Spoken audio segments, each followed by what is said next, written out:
BBC প্রবাহে আপনাদের সবাইকে স্বাগত জানাচ্ছি আমি শারমিন রমা। শুরুতেই দেখে নেব আজ কি থাকছে। এবার ইসরায়েলের কেন্দ্রীয় অঞ্চলে ভয়াবহ ক্ষেপণাস্ত্র হামলা চালালো ইরান। উদ্ধার ও ত্রাণ তৎপরতায় ইসরায়েলি সেনাবাহিনী। শনিবার অন্তত 4 দফা হামলার সতর্কতা। ইরানের তেলে আরোপিত নিষেধাজ্ঞা শিথিল করেছে যুক্তরাষ্ট্র। আগামী 30 দিনের জন্য ছাড় দিচ্ছে ওয়াশিংটন। ভারত মহাসাগরে ব্রিটিশ মার্কিন ঘাঁটিতে ইরানের হামলা। যুক্তরাষ্ট্র ও যুক্তরাজ্যের সামরিক ঘাঁটিটিতে অন্তত 2টি মিসাইল ছুঁড়েছে তেহরান। ইরানকে আক্রমণে ব্রিটিশ ঘাঁটি ব্যবহারের অনুমতি পেল যুক্তরাষ্ট্র। হরমুজ প্রণালীতে জাহাজে আঘাত আনা ইরানি মিসাইল স্থাপনা ধ্বংসই মূল উদ্দেশ্য, ডাউনিং স্ট্রিটের বার্তা। দায়িত্ব নেয়ার পর প্রথমবারের মতো প্রকাশ্যে মোজতবা খামেনি ছাত্রদের উদ্দেশ্যে দিলেন ধর্মীয় ভাষণ। ইরান যুদ্ধ যতটা সহজ মনে হয়েছিল যুক্তরাষ্ট্রের জন্য, বাস্তবে তা ততটাই জটিল হয়ে উঠেছে। যুদ্ধের প্রভাব শুধু সীমান্তের মধ্যেই থেমে নেই, এখন তার আঁচ পড়ছে পশ্চিম দেশগুলোর অর্থনীতিতেও। পরিস্থিতি এমন পর্যায়ে পৌঁছেছে যে যুক্তরাষ্ট্র সরাসরি স্বীকার না করলেও তারা ইরানের তেলের উপর নিষেধাজ্ঞা সাময়িকভাবে শিথিল করতে বাধ্য হয়েছে। আন্তর্জাতিক সংবাদ মাধ্যম আল জাজিরার প্রতিবেদনে বলা হয়েছে, আগামী 30 দিনের জন্য ইরানে অপরিশোধিত তেল এবং পেট্রোলিয়াম পণ্যের ওপর আরোপিত নিষেধাজ্ঞা তুলে নেওয়ার কথা জানিয়েছে মার্কিন ট্রেজারি বিভাগ। যুক্তরাষ্ট্রের অর্থমন্ত্রী স্কট বেসেন্ট জানিয়েছেন, মধ্যপ্রাচ্যে চলমান উত্তেজনা বিশ্ববাজারে তেলের সরবরাহকে ব্যাহত করেছে। এর ফলে বাজারে অস্থিরতা দেখা দিয়েছে, যদিও সাম্প্রতিক সময়ে তেলের দাম কিছুটা কমেছে। তিনি আরও বলেন, এই সামরিক অনুমোদন শুধু নিষেধাজ্ঞার আওতায় থাকা সেসব তেলের ক্ষেত্রে প্রযোজ্য হবে যেগুলো ইতিমধ্যে পরিবহনের পথে রয়েছে, নতুন কোনো ক্রয়াদেশের জন্য না। এদিকে মধ্যপ্রাচ্যে চলমান সংঘাতে বৃদ্ধির পর প্রথমবার বিশ্ববাজারে কমেছে জ্বালানি তেলের দাম। শুক্রবার ভোরে বৈশ্বিক তেলের মানদণ্ড ব্র্যান্ড ক্রুডের দাম 0.6% কমে $108 এবং মার্কিন মানদণ্ড WTI 1.1% কমে $94.6 নেমেছে। বিশ্লেষকদের মতে সরবরাহের এই চাপ দীর্ঘস্থায়ী হলে তেলের দাম $100 উপরে স্থায়ীভাবে থাকতে পারে। গোল্ডম্যান স্যাক্স সতর্ক করেছেন, এর প্রভাব বিশ্ব অর্থনীতিতে নতুন চ্যালেঞ্জ তৈরি করবে। আকাশে যান্ত্রিক ত্রুটির কারণে লক্ষ্য ভ্রষ্ট হয়, অন্যটি ধ্বংস করে দেয় মার্কিন যুদ্ধজাহাজ থেকে ছোড়া ইন্টারসেপ্টর বা ক্ষেপণাস্ত্র প্রতিরোধ ব্যবস্থা। ইরান থেকে প্রায় 4000 কিলোমিটার দূরে অবস্থিত দিয়াগো গার্সিয়াকে লক্ষ্যবস্তু করার সক্ষমতা নির্দেশ করে যে ইরানের ক্ষেপণাস্ত্রের পাল্লা আগের দাবির চেয়ে অনেক বেশি। এ বিষয়ে মন্তব্যের জন্য যোগাযোগ করা হলেও হোয়াইট হাউস, ওয়াশিংটনে অবস্থিত ব্রিটিশ দূতাবাস ও ব্রিটিশ প্রতিরক্ষা মন্ত্রণালয় তাৎক্ষণিকভাবে কোনো সাড়া দেয়নি এসব সংবাদ মাধ্যমকে। ইরান মার্কিন ইসরায়েল যুদ্ধ পরিস্থিতি নিয়ে বিশ্বজুড়ে তোলপাড় চলছে। আকাশপথে সংঘাতরত দেশগুলো সামরিক সক্ষমতার জানান দিচ্ছে। হামলায় প্রতিনিয়ত বাড়ছে হতাহতের সংখ্যা। এর মধ্যে গত 28 ফেব্রুয়ারি যুক্তরাষ্ট্রের হামলায় ইরানের সর্বোচ্চ নেতা আয়াতুল্লাহ আলী খামেনির মৃত্যুতে দায়িত্ব নেন তার ছেলে মোজতবা খামেনি। তবে দায়িত্ব নেয়ার পর থেকেই আড়ালে রয়েছেন মোজতবা। উপস্থিত হননি জনসমক্ষে, জনগণের উদ্দেশ্যে দেননি কোনো ভাষণও। মোজতবার আড়ালে থাকাকে ঘিরে নানা প্রশ্ন, গুঞ্জনে সয়লাব আন্তর্জাতিক গণমাধ্যম থেকে শুরু করে সামাজিক যোগাযোগ মাধ্যম। এই গুঞ্জনে এবার যুক্ত হলো নতুন কৌতূহল। বৃহস্পতিবার ইরানের রাষ্ট্রীয় টেলিভিশনে প্রচারিত এক ফুটেজে দেখা গেছে সর্বোচ্চ নেতা মোজতবা খামেনি একদল ছাত্রকে সামনে রেখে ধর্মীয় ভাষণ দিচ্ছেন। তবে ভিডিওটি আগের কিনা সে বিষয়টি স্বাধীনভাবে নিশ্চিত করা যায়নি। ভিডিওটি সমসাময়িক হয়ে থাকলে দায়িত্ব গ্রহণের পর থেকে এটি মোজতবা খামেনির প্রথম প্রকাশ্যে আসা। এর আগে মার্কিন যুদ্ধমন্ত্রী পিট হেগজেথ দাবি করেন, একটি হামলায় মোজতবা আহত হয়েছেন এবং হামলায় তার চেহারা বিকৃত হয়ে যাওয়ার সম্ভাবনা রয়েছে। তবে ইরান এ দাবি প্রত্যাখ্যান করেছে। দেশটির পররাষ্ট্রমন্ত্রী আব্বাস আরাকচি জোর দিয়ে বলেছেন, মোজতবা সুস্থ আছেন এবং পরিস্থিতি নিয়ন্ত্রণে রয়েছে। ইরানকে ঘিরে সাম্প্রতিক উত্তেজনার মধ্যেই এবার নীরব কিন্তু গুরুত্বপূর্ণ বার্তা দিল ইউরোপের নিরপেক্ষ দেশ সুইজারল্যান্ড। ইরানের সঙ্গে চলমান সংঘাতের প্রেক্ষাপটে তারা যুক্তরাষ্ট্রে নতুন করে কোনো অস্ত্র রপ্তানির লাইসেন্স দেবে না। এই ঘোষণা এমন সময় এলো যখন যুক্তরাষ্ট্র ইসরায়েল বনাম ইরান যুদ্ধ 3 সপ্তাহে গড়িয়েছে। শুক্রবার বিবৃতিতে দেশটির সরকার বলেছে, তাদের নিরপেক্ষতার নীতি অনুযায়ী যুদ্ধের সঙ্গে জড়িত কোনো রাষ্ট্রে অস্ত্র সরবরাহ করা এই মুহূর্তে সম্ভব নয়। এছাড়া ইরান সম্পর্কিত কিছু মার্কিন সামরিক ফ্লাইটের জন্য সুইজ আকাশসীমা ব্যবহারের অনুরোধও তারা প্রত্যাখ্যান করেছে। তবে নিরপেক্ষতার নিয়ম মেনে কিছু ফ্লাইটের অনুমতি দেওয়া হয়েছে। সরকারি তথ্য অনুযায়ী ইরানকে কেন্দ্র করে সংঘাত শুরু হওয়ার পর থেকে যুক্তরাষ্ট্রের জন্য নতুন কোনো রপ্তানি লাইসেন্স ইস্যু করা হয়নি। একইভাবে ইসরায়েল ও ইরান দুই দেশেই গত কয়েক বছর ধরে সুইজারল্যান্ড কোনো চূড়ান্ত অস্ত্র রপ্তানির অনুমতি দেয়নি। বর্তমানে যুক্তরাষ্ট্রের জন্য আগের লাইসেন্সগুলো পর্যালোচনা করা হচ্ছে। পাশাপাশি দ্বৈত ব্যবহারযোগ্য পণ্য রপ্তানি বিষয়েও নজরদারি বাড়ানো হয়েছে। গত বছর সুইজ অস্ত্রের বড় ক্রেতাদের মধ্যে যুক্তরাষ্ট্র ছিল অন্যতম। মধ্যপ্রাচ্যের অন্যান্য দেশের সঙ্গে মিল রেখে গতকাল গাজায় ছিল পবিত্র ঈদ উল ফিতর। তবে ঈদের আনন্দের ছাপ পড়েনি সেখানকার অধিবাসীদের মনে। ধ্বংসস্তূপের মধ্যে নিরানন্দ ঈদ উদযাপন করেছেন গাজাবাসীরা। পাথরের চুলায় তৈরি ঐতিহ্যবাহী মামুল কুকিজের সেই পরিচিত সুগন্ধের জায়গা দখল করে নিয়েছে পোড়া বারুদ আর ধ্বংসস্তূপের ধুলোবালি। প্রাণবন্ত বাজারগুলোতে ছিল না উপচে পড়া ভিড়, বরং তার বদলে সেখানে ছিল কেবল নীরব হাহাকার আর কংক্রিটের স্তূপ। তবু অস্থায়ী তাঁবুগুলো থেকে ভেসে এসেছে ঈদের তাকবীর। গাজাবাসী জানান দিয়েছেন, ঈদ কেবল তাদের কাছে একটি ধর্মীয় উৎসব নয়, বরং এটি তাদের টিকে থাকার লড়াই। ঈদের দিন ভোরবেলায় গাজাবাসীরা কোনো সুসজ্জিত ঈদগাহে নয়, বরং খোলা আকাশের নিচে নুড়ি পাথর আর ভাঙা কংক্রিটের উপরই জীর্ণ পোশাকে আদায় করেছেন ঈদের সালাত। তবু তাদের কণ্ঠে ধ্বনিত হচ্ছিল ঈদের তাকবীর, যেখানে ঘোষণা করা হচ্ছিল আল্লাহর মহত্ব।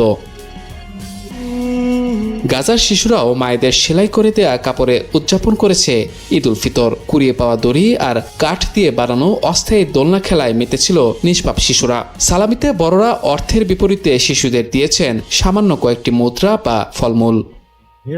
গাজার ব্যতিক্রমী এই ঈদ উদযাপন যেন একটি কথায় মনে করিয়ে দেয়, দখলদাররা তাদের ঘরবাড়ি কেড়ে নিতে পারলেও কেড়ে নিতে পারেনি তাদের বিশ্বাস, তাদের পবিত্র দিন। অবরুদ্ধ উপত্যকায় বারুদের গন্ধে ঈদ আমেজকে ভুললেও পীড়িত বাসিন্দারা ভোলেননি মহান আল্লাহর ইবাদত বন্দিগি। ইরান মার্কিন ইসরায়েল যুদ্ধ প্রতিনিয়ত উত্তাপ ছড়াচ্ছে। সামরিক সক্ষমতার জানান দিচ্ছে সংঘাতে লিপ্ত দেশগুলো। একে অপরকে নাস্তানাবুদের নীল ছক কষার পাশাপাশি চলছে হুঁশিয়ারি পাল্টা হুঁশিয়ারির মতো ঘটনাও, যা যুদ্ধের ময়দানকে ঘিরে তৈরি করছে নতুন কৌতূহল। তারই প্রেক্ষিতে এবার যুক্তরাজ্যকে করা হুঁশিয়ারি দিয়েছে ইরান। দেশটির পররাষ্ট্রমন্ত্রী আব্বাস আরাঘচি এক কঠোর সতর্কবার্তায় ব্রিটিশ পররাষ্ট্রমন্ত্রী ইভেট কুপারকে জানিয়েছেন, যুক্তরাষ্ট্র ব্রিটিশ সামরিক ঘাঁটি ব্যবহারের অনুমতি পেলে তা আগ্রাসনে যুক্তরাজ্যের সরাসরি অংশগ্রহণ হিসেবে গণ্য করবে ইরান। নিজের অফিসিয়াল টেলিগ্রাম চ্যানেলে প্রকাশিত এক বিবৃতিতে আরাঘচি জোর দিয়ে বলেন, যুক্তরাজ্যের এই ধরনের পদক্ষেপ দুই দেশের সম্পর্কের ইতিহাসে আগ্রাসন হিসেবে নথিবদ্ধ থাকবে এবং ইরান তার সার্বভৌমত্ব ও স্বাধীনতা রক্ষায় প্রয়োজনীয় অধিকার প্রয়োগ করবে। তিনি অভিযোগ করে বলেন, যখন কূটনৈতিক আলোচনা চলছিল ঠিক তখনই যুক্তরাষ্ট্র ও ইসরায়েল যুদ্ধ শুরু করেছে। একই সঙ্গে তিনি আন্তর্জাতিক আইন লঙ্ঘনের এই ঘটনার বিপরীতে ব্রিটেন ও অন্যান্য ইউরোপীয় দেশগুলোর পক্ষপাতদুষ্ট ভূমিকার তীব্র নিন্দা জানান। আরাঘচি জাতিসংঘ সনদের আওতায় ইরানের আত্মরক্ষা অধিকারের বিষয়টি উল্লেখ করে গত 28 ফেব্রুয়ারি দক্ষিণ ইরানের মিনাবে একটি বালিকা বিদ্যালয়ে সংঘটিত কায়রো ভিত্তিক বোমা হামলার প্রসঙ্গটি তুলে ধরেন। ওই হামলায় 165 জনেরও বেশি মানুষ নিহত হয়েছিলেন, যাদের বেশিরভাগই ছিল শিশু। যদিও মার্কিন প্রেসিডেন্ট ডোনাল্ড ট্রাম্প কোনো প্রমাণ ছাড়াই এই হামলার জন্য ইরানকে দায়ী করার ইঙ্গিত দিয়েছিলেন, তবে পেন্টাগনের চলমান তদন্তে বেরিয়ে এসেছে যে ওই হামলাটি মার্কিন সামরিক বাহিনী কর্তৃক নিক্ষেপ করা একটি টমাহক মিসাইলের মাধ্যমে চালানো হয়েছিল। আরাঘচির এই কড়া বার্তার পরিপ্রেক্ষিতে যুক্তরাজ্য সরকারের পক্ষ থেকে এখন পর্যন্ত কোনো আনুষ্ঠানিক প্রতিক্রিয়া পাওয়া যায়নি। ইরানের আধা সামরিক বাহিনী ইসলামিক রেভলিউশনারি গার্ড কর্পস আইআরজিসির মুখপাত্র আলী মোহাম্মদ নাইনি মার্কিন ও ইসরায়েলি বিমান হামলায় নিহত হয়েছেন। দেশটির তাসনিম নিউজ এজেন্সি সহ বেশ কয়েকটি সংবাদ মাধ্যম এ তথ্য নিশ্চিত করেছে। এক বিবৃতিতে আইআরজিসি বলেছে, ভোরবেলা আমেরিকান জার্নালিস্টদের কাপুরুষোচিত সন্ত্রাসী হামলায় নাইনি শহীদ হয়েছেন। তবে যুক্তরাষ্ট্র ও ইসরায়েলের পক্ষ থেকে এ বিষয়ে তাৎক্ষণিক কোনো মন্তব্য পাওয়া যায়নি। মৃত্যুর ঠিক আগ মুহূর্তে নাইনি এক বিবৃতিতে দাবি করেছিলেন, যুক্তরাষ্ট্র যুক্তরাষ্ট্র ও ইসরায়েলের অব্যাহত হামলা সত্ত্বেও তেহরান এখনও শক্তিশালী ক্ষেপণাস্ত্র তৈরিতে সক্ষম। ইরানের উচ্চ পর্যায়ের নেতৃত্বের উপর চলমান ধারাবাহিক হামলার তালিকায় নাইনি সবশেষ সংযোজন। এর আগে ইসরায়েল ও যুক্তরাষ্ট্রের টার্গেটেড হামলায় ইরানের সাবেক সর্বোচ্চ নেতা আয়াতুল্লাহ আলী খামেনি, নিরাপত্তা প্রধান আলী লারিজানি, বাসিজ বাহিনীর প্রধান গোলাম রাজা সোলাইমানি এবং গোয়েন্দা মন্ত্রী ইসমাইল খতিব সহ বেশ কয়েকজন গুরুত্বপূর্ণ ব্যক্তিত্ব নিহত হন। একের পর এক শীর্ষ নেতাদের প্রাণহানির এই ঘটনা ইরানের সামরিক ও রাজনৈতিক কাঠামোর জন্য বড় ধাক্কা হিসেবে দেখা হচ্ছে। এই পরিস্থিতি দেশটির অভ্যন্তরীণ নিরাপত্তা ও কৌশলগত সক্ষমতার উপরও দীর্ঘমেয়াদী প্রভাব ফেলতে পারে বলে আশঙ্কা করা হচ্ছে। একদিকে যুদ্ধের আগুনে জ্বলছে মধ্যপ্রাচ্য, অন্যদিকে সেই আগুনেই ঢালা হচ্ছে আরো অস্ত্রের বিশাল চালান। সংখ্যা থামানোর বদলে যেন আরো দীর্ঘায়িত হওয়ার ইঙ্গিত দিচ্ছে সাম্প্রতিক ঘটনাগুলো। যুক্তরাষ্ট্র মধ্যপ্রাচ্যের কয়েকটি মিত্র দেশের কাছে বিপুল পরিমাণ অস্ত্র বিক্রির অনুমোদন দিয়েছে। 19 মার্চ মার্কিন পররাষ্ট্র দপ্তর কংগ্রেসে পাঠানো এক নোটিশে জানায় প্রাথমিকভাবে প্রায় $2,300 কোটি অস্ত্র সরবরাহ করা হবে। এর মধ্যে কুয়েত পাবে প্রায় $800 কোটি ক্ষেপণাস্ত্র প্রতিরক্ষা ও রাডার ব্যবস্থা। জর্ডানের জন্য অনুমোদন দেওয়া হয়েছে প্রায় $750 কোটি বিমান ও গোলাবারুদ সহায়তা। আর সংযুক্ত আরব আমিরাতের জন্য $800 কোটি বেশি মূল্যের আকাশ প্রতিরক্ষা ব্যবস্থা, ড্রোন, আকাশ থেকে আকাশে নিক্ষেপযোগ্য ক্ষেপণাস্ত্র এবং F-16 যুদ্ধবিমানের গোলাবারুদ অন্তর্ভুক্ত রয়েছে। এছাড়া এই 3 দেশের জন্য আরও প্রায় $600 কোটি সামরিক সরঞ্জাম বিক্রির অনুমোদন দেওয়া হয়েছে, যা দ্রুত বাস্তবায়নের পথে রয়েছে বলে জানিয়েছে এক মার্কিন কর্মকর্তা। এদিকে আঞ্চলিক উত্তেজনার মাঝেই নতুন পরিকল্পনার কথা জানিয়েছে ইসরায়েলের প্রধানমন্ত্রী বেনিয়ামিন নেতানিয়াহু। তার মতে ইরান যুদ্ধের পর মধ্যপ্রাচ্যে জ্বালানি পরিবহনের জন্য বিকল্প রুট তৈরি করা হবে, যা ইসরায়েলের ভেতর দিয়ে ভূমধ্যসাগরে পৌঁছাবে। এতে হরমুজ প্রণালীর ঝুঁকি এড়ানো সম্ভব হবে। অপরদিকে ইরান পাল্টা পদক্ষেপ হিসেবে হরমুজ প্রণালীতে চলাচল সীমিত করায় বৈশ্বিক তেল গ্যাস বাজারে অস্থিরতা তৈরি হয়েছে। সব মিলিয়ে অস্ত্র বাজার ও কৌশলগত পরিকল্পনা দুটি এখন মধ্যপ্রাচ্যের ভবিষ্যৎ রাজনীতিকে নতুন দিকে ঠেলে দিচ্ছে।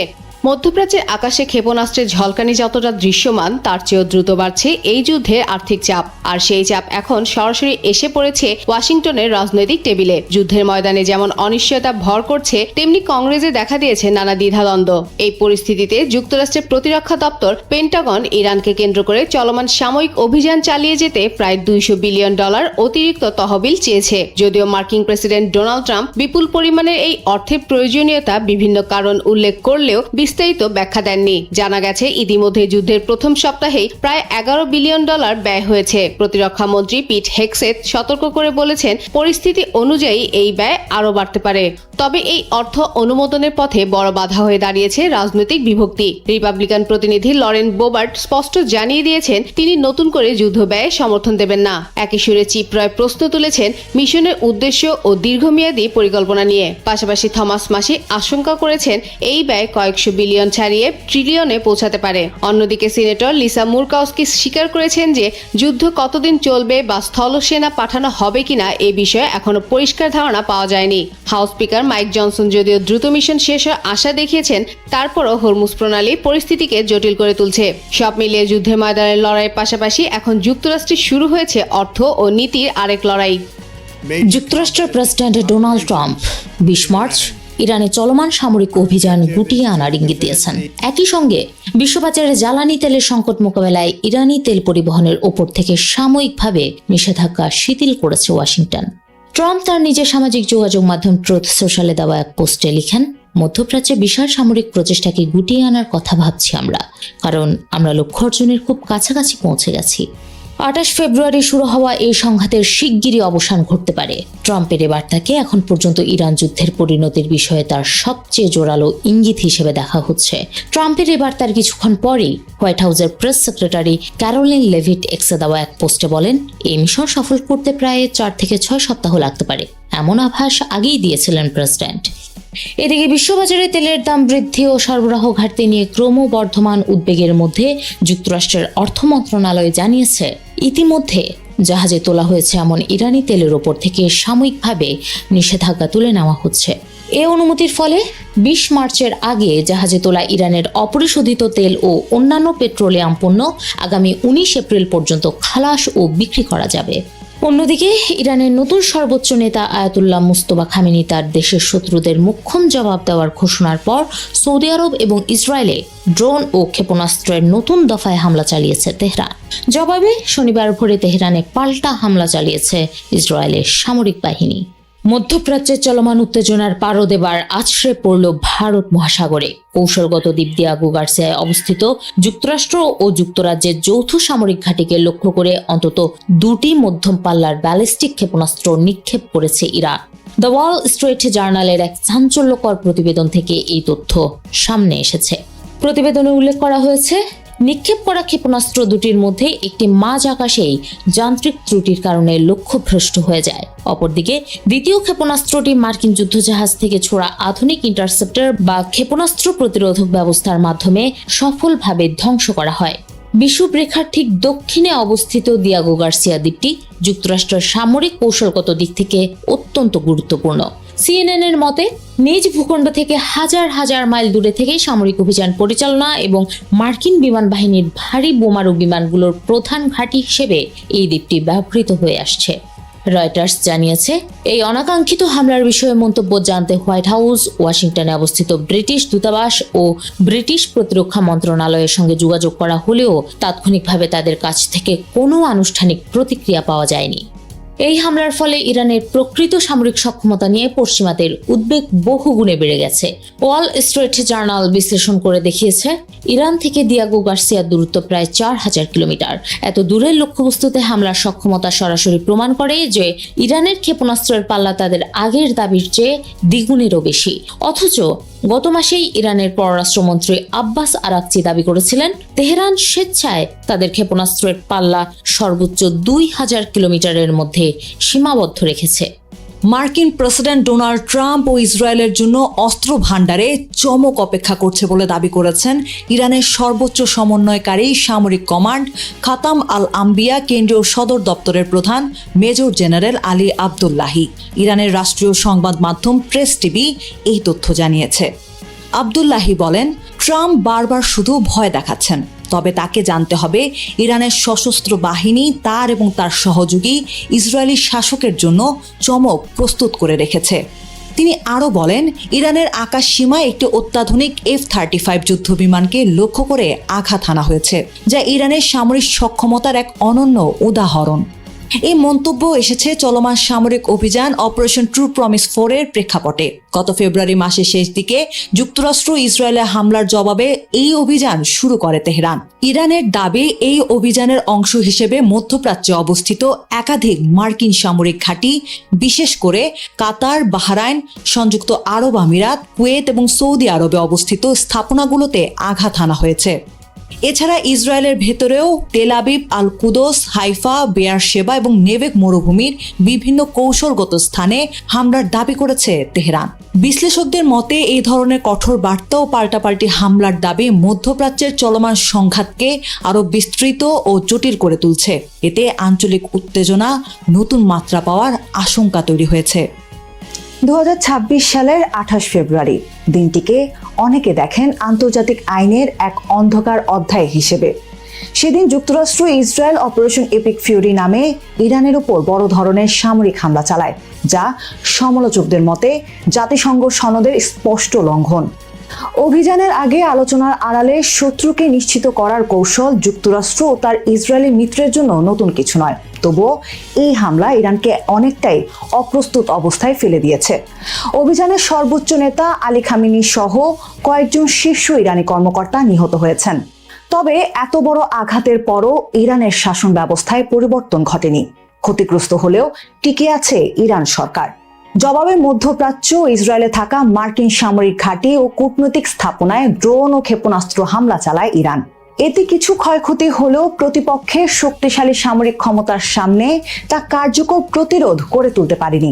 বরং ইরানের ক্ষেপণাস্ত্রের মজুদ ও উৎক্ষেপণ সক্ষমতা দ্রুত কমে আসতে থাকায় এটা স্পষ্ট হয় যে বাইরের সহায়তা ছাড়া এক কঠিন ও সম্ভবত শেষ লড়াই চালিয়ে যাচ্ছে ইরান। রাশিয়া যেহেতু নিজস্ব যুদ্ধে ব্যস্ত, ইরান তাই তাকিয়েছিল আরেক মিত্র চীনের দিকে। তারা দেখতে চেয়েছিল ওয়াশিংটনের মোকাবিলায় বেইজিং এগিয়ে আসে কিনা। উত্তরটাও আসে দ্রুত।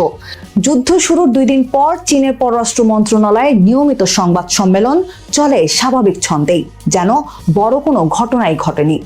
বেইজিং এর এমন অবস্থান দেখে এক ইরানি সাংবাদিক প্রশ্ন তুলে প্রতিবাদ জানান।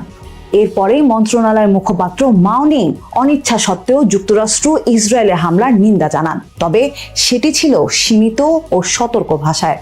পরবর্তী দিনগুলোতে চীন এই হামলার কড়া সমালোচক হিসেবে সামনে আসে। সমালোচনায় কড়া ভাষা ব্যবহার করলেও যুক্তরাষ্ট্র বা ইসরায়েলকে সরাসরি আগ্রাসী বলেনি চীনের পররাষ্ট্রমন্ত্রী ওয়াং ই, যদিও ইঙ্গিতটি স্পষ্ট ছিল। পাশাপাশি কথার বাইরে গিয়ে ইরানকে তেমন কোনো দৃশ্যমান সহায়তাও দেয়নি চীন। আন্তর্জাতিক হস্তক্ষেপ উস্কে দেওয়ার লক্ষ্যে ইরান যখন হুরমুজ প্রণালী বন্ধ করে দেয়, তখনও চীনের প্রতিক্রিয়া ছিল সংযত। এই প্রণালীটি একটি অত্যন্ত গুরুত্বপূর্ণ সামুদ্রিক করিডর, যেখান দিয়ে চীনের আমদানি করা তেলের 40% প্রতিদিন পরিবাহিত হয়। নিজেদের অর্থনৈতিক জীবনরেখার উপর সরাসরি হুমকির মুখে বেইজিং এর প্রতিক্রিয়া ছিল সব পক্ষকে শত্রুতা বন্ধ করে আলোচনার টেবিলে ফিরে আসার আহ্বান জানানো। তাদের অগ্রাধিকার ছিল সুস্পষ্ট, আর তা হলো তাইওয়ান। যুক্তরাষ্ট্র ইসরায়েলি হামলার 1 মাস আগে চীনের প্রেসিডেন্ট শি জিনপিং ও মার্কিন প্রেসিডেন্ট ডোনাল্ড ট্রাম্পের মধ্যে ফোনে আলোচনা হয়। তখন মধ্যপ্রাচ্যে সামরিক সক্ষমতা বাড়াচ্ছিল যুক্তরাষ্ট্র। ওই কথোপকথনে ক্রমবর্ধমান উত্তেজনার পাশাপাশি অন্যান্য গুরুত্বপূর্ণ বিষয় নিয়ে আলোচনা হয় বলে জানায় হোয়াইট হাউস। তবে বেইজিং এর পক্ষ থেকে বলা হয়, চীন মার্কিন সম্পর্কের পাশাপাশি তাইওয়ান ইস্যুতে আলোচনা হয়েছিল 2 নেতার মধ্যে। ইরান ইস্যুতে চীনের নীরবতা অনেক কিছু বলে দেয়। এটি দেখায় যে belt and road initiative, Shanghai cooperation organisation বা ব্রিক্স এর মতো চীন নেতৃত্বাধীন উদ্যোগের সদস্য পদ থাকা সত্ত্বেও চীনের কাছে আগের মতো গুরুত্বপূর্ণ নয় ইরান। 2025 সালের নীতি অনুযায়ী চীনের সঙ্গে সরাসরি প্রতিদ্বন্দ্বিতা কমাচ্ছে যুক্তরাষ্ট্র। তবে চীন মনে করে প্রতিদ্বন্দ্বিতা শেষ হয়নি। বেইজিং বিশ্বাস করে যতক্ষণ তারা যুক্তরাষ্ট্রের কাছে গুরুত্বপূর্ণ, ততক্ষণ মধ্যপ্রাচ্যের নতুন সংঘাতে কম জড়িয়ে তাদের উত্থান থামাতে মনোযোগ দেবে যুক্তরাষ্ট্র। বিশ্লেষকরা বলছেন, ইরানের সঙ্গে যুক্তরাষ্ট্রের স্থলযুদ্ধে জড়ানোর সম্ভাবনা কম। সংঘাত মূলত বিমান হামলায় সীমাবদ্ধ থাকতে পারে।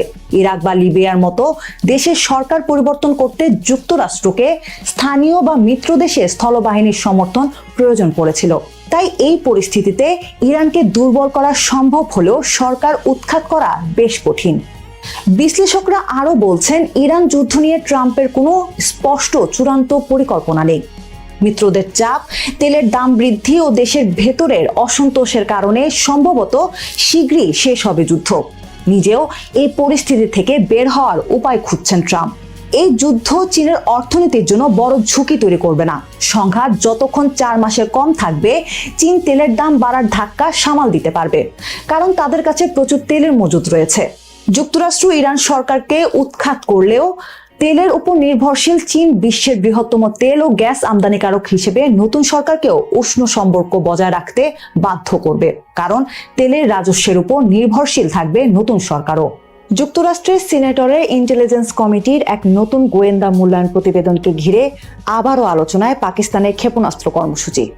ওই প্রতিবেদনে বলা হয়েছে, পাকিস্তান ধীরে ধীরে দূরপাল্লার বা আন্তঃমহাদেশীয় ব্যালিস্টিক ক্ষেপণাস্ত্র ICBM তৈরি করছে, যা ভবিষ্যতে যুক্তরাষ্ট্রের ভূখণ্ডে আঘাত হানতে সক্ষম। এছাড়া পাকিস্তানের পাশাপাশি রাশিয়া, চীন, উত্তর কোরিয়া ও ইরানকেও সম্ভাব্য হুমকির তালিকায় রাখা হয়েছে। পাকিস্তানের সবচেয়ে দূরপাল্লার ক্ষেপণাস্ত্র হলো শাহিন 3 মিসাইল। এর পাল্লা প্রায় 2750 কিলোমিটার। এর মাধ্যমে পুরো ভারতকে লক্ষ্যবস্তু করা সম্ভব হলেও যুক্তরাষ্ট্র তো দূরের কথা, দক্ষিণ এশিয়ার বাইরে বড় কোনো লক্ষ্যবস্তুতে আঘাত হানার সক্ষমতা এর নেই। সাধারণভাবে 5500 কিলোমিটারের বেশি পাল্লার ক্ষেপণাস্ত্রকে ইন্টারকন্টিনেন্টাল ব্যালিস্টিক মিসাইল ICBM বলা হয়। বর্তমানে পাকিস্তানের কাছে এমন কোনো ক্ষেপণাস্ত্র নেই, অথচ পাকিস্তান থেকে যুক্তরাষ্ট্রের দূরত্ব 11200 কিলোমিটারেরও বেশি। অর্থাৎ এই সক্ষমতা অর্জন করতে হলে দেশটিকে একেবারে নতুন ও উন্নত প্রযুক্তি অর্জন করতে হবে। এই ধরনের দূরপাল্লার ক্ষেপণাস্ত্র বর্তমানে রয়েছে যুক্তরাষ্ট্র, রাশিয়া, চীন, ফ্রান্স ও যুক্তরাজ্যের মতো দেশগুলোর হাতে। এছাড়া ভারত ও উত্তর কোরিয়া এই সক্ষমতা অর্জনের পথে রয়েছে বলে মনে করা হয়। অনেক বিশ্লেষকের ধারণা, ইসরায়েলের কাছেও জেরিকো 3 নামে একটি আইসিবিএম আছে। পাকিস্তান কি সত্যি এমন ক্ষেপণাস্ত্র তৈরির কাছাকাছি যা সরাসরি যুক্তরাষ্ট্রে আঘাত হানতে পারে? বিশেষজ্ঞদের বড় একটি অংশ বলছেন, বর্তমান বাস্তবতায় এর উত্তর না। পাকিস্তান এখনো এমন সক্ষমতার কাছাকাছি পৌঁছায়নি, তবে ভবিষ্যৎ নিয়ে এখনো আলোচনা চলছে। মার্কিন সিনেটরের ইন্টেলিজেন্স কমিটির প্রতিবেদনে যে আশঙ্কা প্রকাশ করা হয়েছে তা মূলত বর্তমান সক্ষমতা নয়, বরং ভবিষ্যতে কি হতে পারে সেই অনুমানের উপর ভিত্তি করে। আর পাকিস্তান যদি দূরপাল্লার ক্ষেপণাস্ত্র তৈরি করতেও চায়, তাহলে তা বাস্তবায়নে কয়েক বছর থেকে 1 দশক সময় লাগতে পারে বলে মনে করছেন বিশ্লেষকরা। এদিকে পাকিস্তানের ক্ষেপণাস্ত্র কর্মসূচির উপর নজরদারি বাড়িয়েছে যুক্তরাষ্ট্র। 2024 সালের ডিসেম্বরে জো বাইডেন প্রশাসন পাকিস্তানের ন্যাশনাল ডেভেলপমেন্ট কমপ্লেক্স সহ কয়েকটি প্রতিষ্ঠানের উপর নিষেধাজ্ঞা দেয়। ওয়াশিংটনের অভিযোগ, এসব প্রতিষ্ঠান দূরপাল্লার ক্ষেপণাস্ত্র তৈরির জন্য বিশেষ সরঞ্জাম সংগ্রহ করছে।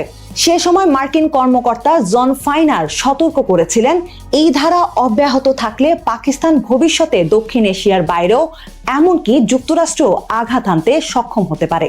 পাকিস্তান এই অভিযোগ রাজনৈতিক ও পক্ষপাত দুষ্ট বলে সরাসরি প্রত্যাখ্যান করেছে। দেশটির সাবেক রাষ্ট্রদূত জলিল আব্বাস জিলানি বলেন, আমাদের ক্ষেপণাস্ত্র কর্মসূচি সম্পূর্ণ ভারত কেন্দ্রিক। যুক্তরাষ্ট্রকে লক্ষ্য করার কোনো কৌশলগত পরিকল্পনা আমাদের নেই।